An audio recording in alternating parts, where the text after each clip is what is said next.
Kamala Harris has more flip-flops than the late Jimmy Buffett. I know a lot of you guys don't like when I talk politics, so don't worry. This weekend, we just got a couple days. I have like 3 or 4 straight-up apologetics defending the Catholic faith from Protestant attacks. I think you'll like those. Been wanting to do them all week, but I just cannot find the time on the route. I gotta wait. I gotta work every day, and I gotta wait till I get an opening. Waiting on a customer. Things out of my control. So I have a few minutes here. I have to wait. I'm on the clock. I'm not stealing time, but I gotta wait. So I'm gonna knock this out instead of just listening to music. So Kamala Harris has so many flip-flops. She keeps changing her position, and it's disgusting because the media doesn't question her. She don't give interviews. But one position she has not flip-flopped on is her commitment to death, her commitment to killing. When I say Kamala Harris is in favor of abortion through the 9th month and beyond, misinformed voters always text, that's impossible. What do you mean, and beyond? What I mean is this. You can scroll through my community board. I reposted something I posted years ago before Governor Glenn Youngkin was the governor of Virginia. The then Governor Ralph Norton, was responding on a radio show to a Democrat congresswoman who I also posted. Scroll through, it's right there, one after the other. A Democratic congresswoman in the state of Virginia trying to push through a state law that would allow abortion through the 9th month. And a Republican asked her and said, well, do you mean like if the woman at the point of birth, it's in the canal, she can choose and have an abortion? And she admitted yes. And so the radio host said to Ralph Norton, I must misunderstand. That's not what she means. And he said, no, that's what we mean. It's the woman's choice. And even if and he goes on to say, even if the baby is born, we'll give the baby something to comfort it, some medicine, and we'll give the mother a choice if she wants to keep it or not. You can't make this stuff up. These people are demonic. The Democratic Party today is the demonic party today. It's actual evil. I mean, people don't like talk politics, but politics affects everything we do in life. And now that there's an election going on, we need to talk politics. Otherwise, Satan, as you see, has the airwaves. He's the ruler of this world. He's just going to lie to people. He's the father of lies. So, if he can come as an angel of light, does it not surprise you that his servants could come as angels of light? And a lot of people are misinformed, and they think Harris and Walsh are like good people. These are like wicked, evil people. They really are. And so, yes, she supports that. In fact, she voted twice against the Baby Born Alive Act, which means if a baby accidentally survives an abortion, the doctor should try and save it. She voted against that. Tim Walz, when he became governor, he came as this nice, and a lot of people think like, oh, he's a good old boy, likes to hunt, and, a veteran. And a lot of Republicans said they thought he was a moderate. A lot of Republican lawmakers said they thought he was a moderate guy until they got control. They won the state house, the assembly. They had the trifecta. They got control of the government. They said this guy was the most liberal, socialist, bordering communist leader they ever had. And he made abortion legal. Like, he codified Roe v. Wade through the 9th month and beyond. And beyond means that until they stopped keeping records, because they were questioned about this, they thought this was horrible. The public, it was an outcry that 8 babies born alive were left to die, painful deaths. And so instead of Walsh changing that law, he just told the doctors don't report it. So we don't know how many babies were born alive and died in the state of Minnesota. And but don't be discouraged. I know the polls are looking like we're losing, but if you look at all the polls that say Harris is up, she's still within the margin of error. And I've been watching politics my whole life. Republicans are always undersampled in polls, and Trump even more so. So, for example, Whenever it's a tie, that means the Republicans winning. That's a fact. You could look through history. And Trump even more so, because what they do is they usually sample more Democrats because, these polling companies are mostly biased, especially NBC, ABC, these polls. They sample more Democrats, number one. But number two, they sample registered voters. A lot of Trump guys never vote. They're not even registered, but they'll register to vote for Trump. And likely voters. A lot of Trump voters aren't likely voters because they don't vote. So they're like, did you vote in the last 3 elections? No. Well, you're not a likely voter. But I know a lot of blue-collar guys that only vote for Trump. They never vote for anything else. And the reason is because they see everybody the same. They see a uniparty. The Republican and Democrats as a uniparty. And everything stays the same. But under Donald Trump, it's a fact that blue-collar wages rose for the first time in 30 years, 9%. 9%. Before that, everything was stagnant. Under Biden, it's worse. We lost, I think 20% of our wages when you compare it to inflation. The average person is spending $1,000 more a month on just normal stuff. Housing, food. That's what they say. But to me, I figured out it's more than 1,000. Honestly, it's more than 1,000. So these voters are going to come out and vote for Trump. And, I thought strategically Trump should have picked Youngkin. We were in Virginia. We're in a very strong position.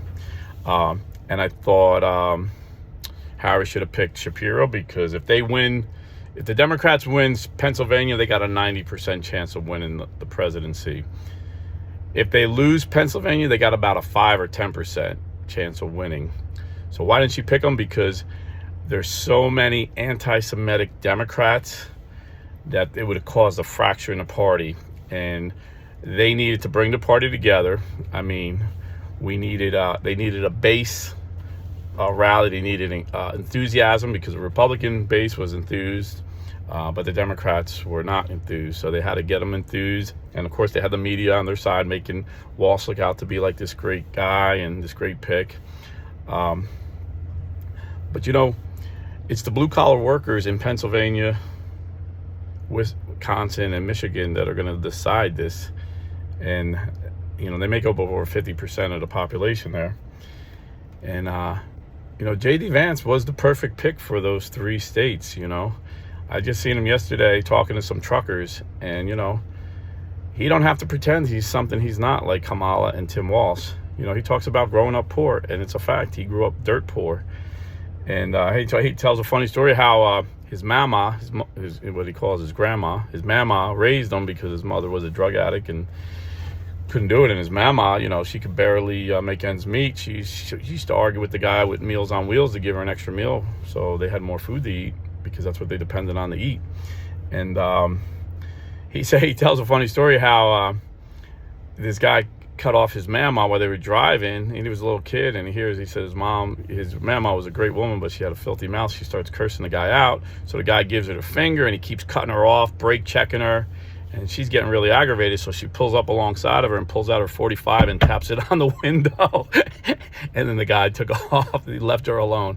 You can't manufacture that. The media can't manufacture that. This is a real man, So I think he was actually a good pick. The Midwestern guys love him, and I think he's gonna deliver Michigan, Wisconsin, and Pennsylvania for us. And then it's lights out. It's a landslide. It's a slaughter. So that's my prediction. Don't be discouraged. The media, they did the same thing with Hillary, and we beat Hillary. Everyone. I remember talking to a family member the night before, and he was surprised that I said Trump's going to win. I said, well, 2 reasons. I said, again, the polls are within the margin of error, even though they're saying Hillary's going to win. I said, but there's a lot of people that don't count. And, the 2 most accurate polls over my lifetime have been Rasmussen and Trafalgar, and they both had Trump winning, and they were right. And the polls now, there's favorability because, 40% of us will vote on policy. We're Republicans. We look at the policy. We think, we're critical thinkers, and we know, okay, these policies are best for our country. Then 40% based on emotion. So they'll always vote Democrat because they like the feeling Democrats give them, and it's all feelings, no facts, they base it on emotion. Then there's 20% in the middle that vote on likability. They like a guy, they'll vote for him. And, a lot of people don't like Trump because he is authentic, and, he's a double-edged sword. Either you love him because he's authentic and he's real, or you hate him because he's authentic and he's real. You either love him because he's unfiltered, he says what he's thinking, or you hate him because he's unfiltered and he says what he's thinking, But he says what he means, and he means what he said, and he fulfilled every promise he made to us, especially us Catholics. He really hooked us up in the courts and with all the laws he passed, protecting religious institutions and unborn children. It was amazing. Most pro-life president, most pro-religious president, even though himself is not a very religious man.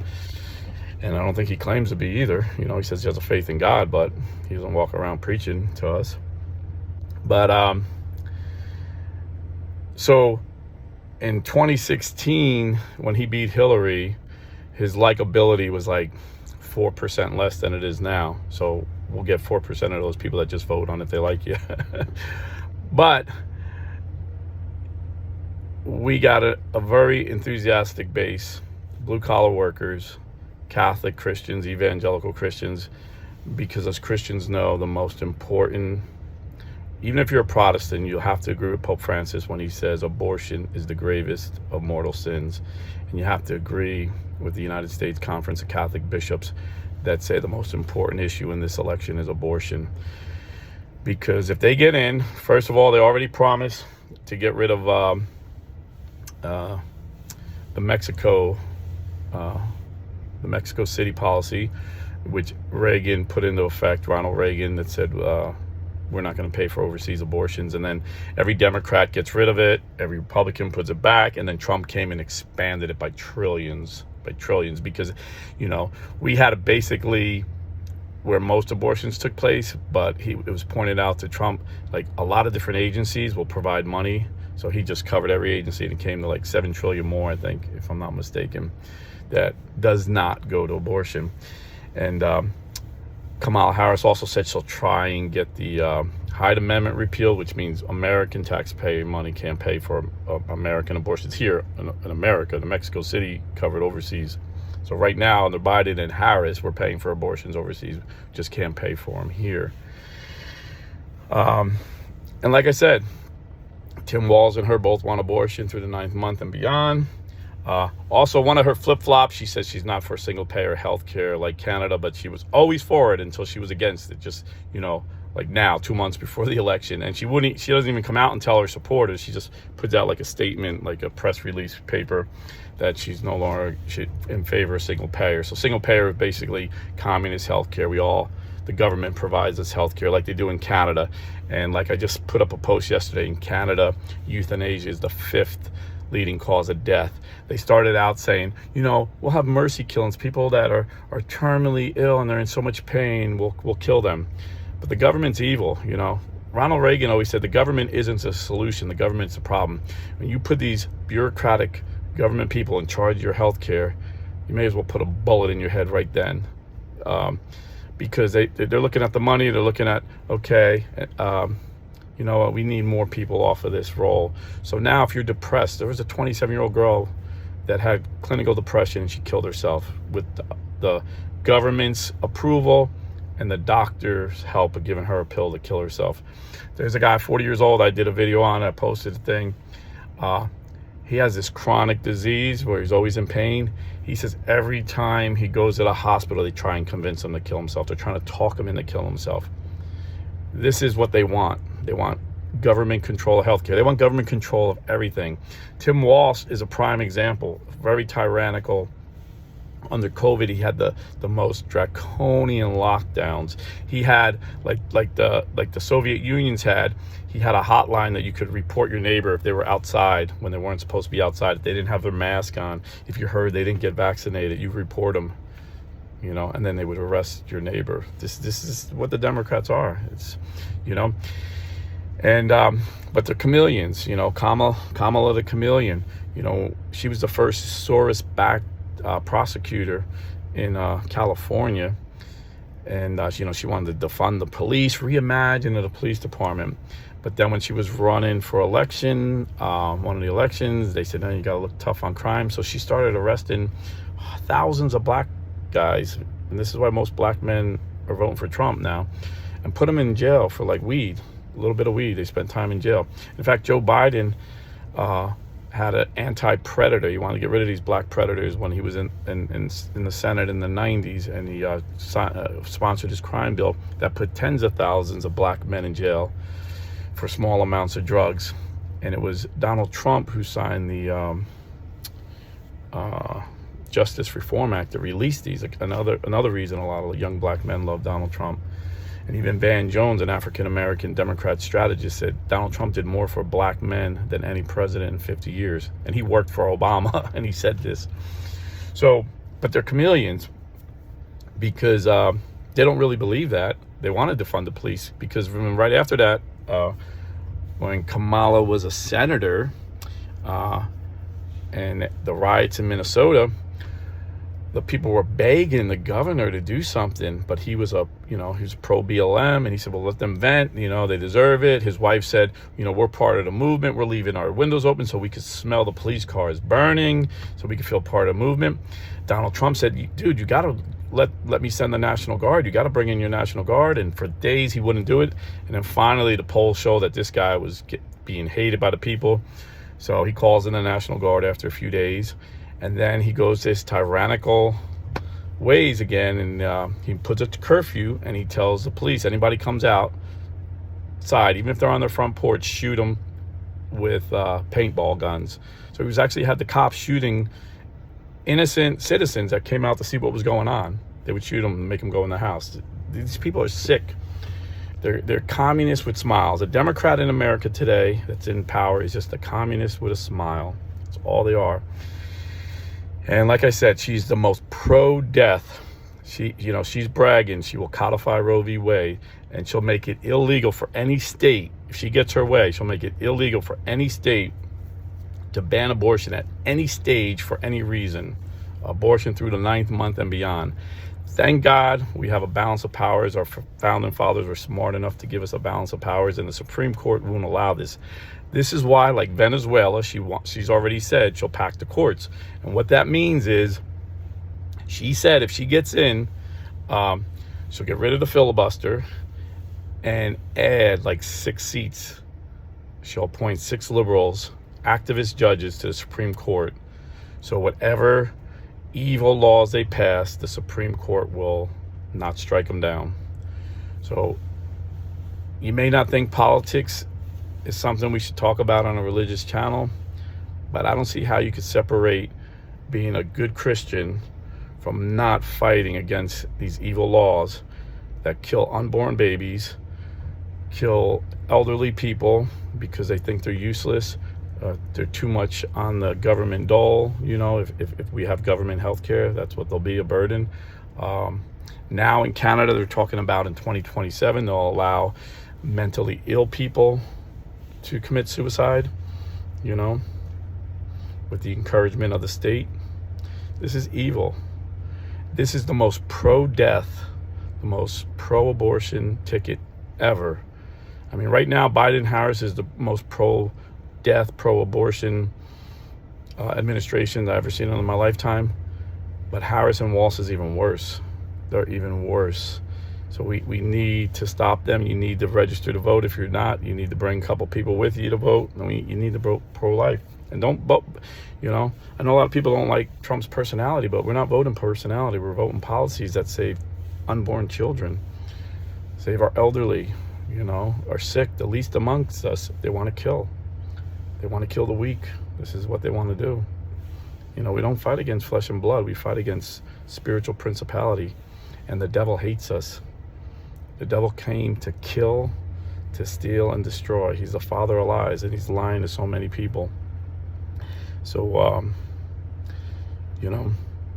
again, we had the most pro-life president in my life, and he kept every promise. He told us he would put in originalist judges that will overturn Roe v. Wade, and he put in 3 originalist judges that overturn Roe v. Wade.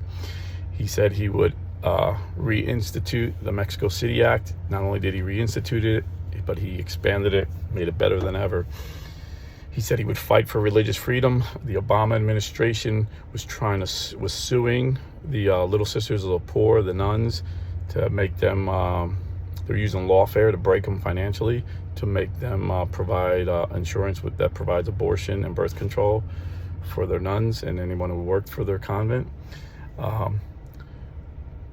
Trump dropped those charges and in fact went to bat, had his Justice Department defend them, had his Justice Department defend Catholic hospitals that their state governments were trying to force to do abortions, had his administration fight for state hospitals, Catholic hospitals, that their states were trying to force them to do transgender surgery on little children.